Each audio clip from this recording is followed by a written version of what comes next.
Is there archaeological or scientific evidence that aligns with the Genesis creation narratives? This is a huge question. On one hand, you have science talking about billions of years, and archaeology digging up ancient cities. On the other, Genesis describes creation in 6 days.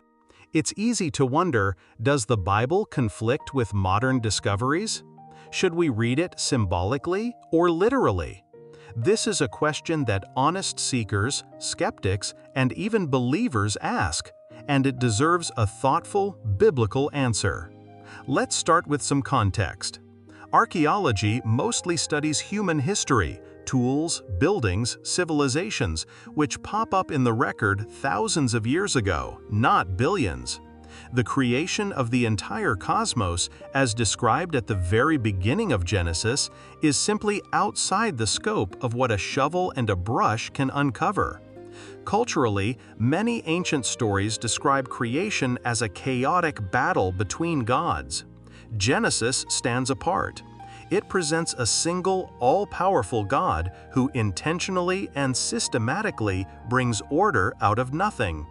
While archaeology can't dig up the Big Bang, it consistently confirms the biblical picture of humanity. We appear in history living in families, building communities, and acting as stewards of the world around us. So, what's the biblical answer? Here's the key. The Bible isn't asking science or archaeology to prove Genesis like it's a lab experiment. The primary goal of Genesis is to reveal profound theological truths. First, that God is the sole creator of everything. Second, that humanity is special, made in His image. And third, that all of creation is good, purposeful, and ordered. Science can help us understand the how, the amazing methods God might have used, but it can't replace the who and the why found in His Word. The Bible is a book about God's relationship with us, not a science textbook. In a way, the creation accounts do align with science in principle. Science agrees the universe had a beginning. It agrees that life is incredibly complex and ordered. And it recognizes that human beings are unique in our capacity for language, art, and moral reasoning. Likewise, archaeology aligns with the story of humanity that follows creation, confirming the patterns of family, civilization, and the inherent sense of right and wrong that God instilled in us. Several verses really anchor this understanding. Genesis 1:1 is the foundation. In the beginning, God created the heavens and the earth. It establishes God as the ultimate cause. Hebrews 11:3 adds another layer.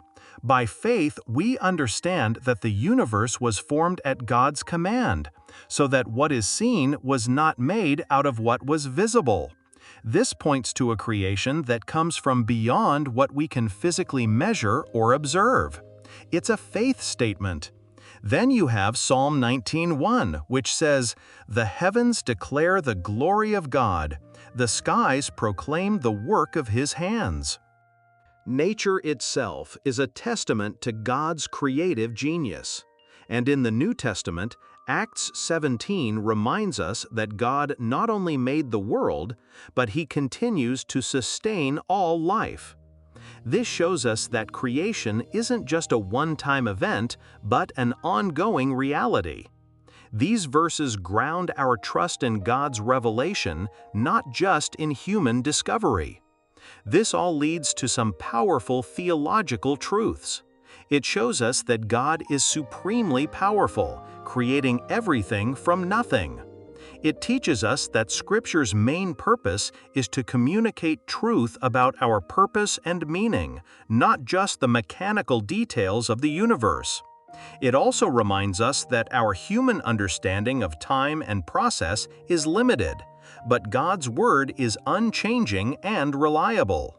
The doctrine of creation affirms God's absolute authority, our role as His managers on earth, and the inherent goodness of His design. So how do we apply this to our lives? Even if we can't scientifically or archaeologically prove every single detail of the creation account, we can live with confidence. First, we trust God as the creator of all things. When we look at a sunset, a mountain range, or the stars, we see it as a reflection of His wisdom and power. Second, we live responsibly as stewards of this amazing creation, recognizing it as a gift from God that we are called to care for. This perspective allows us to appreciate scientific discovery without fearing that it will somehow undermine our faith. In conclusion, while archaeology and science can't verify every detail of Genesis in the way we might expect, they certainly don't contradict its core truths. The universe had a beginning, humanity is unique, and creation is filled with purpose. We are called to trust God's Word, see His handiwork all around us in nature and in history, and live as grateful, responsible stewards of His good world. The same God who spoke the universe into existence invites us into a relationship with Him, not because we have all the scientific proof, but because He is faithful, wise, and good. Thanks so much for watching. If this was helpful, please like and subscribe for more.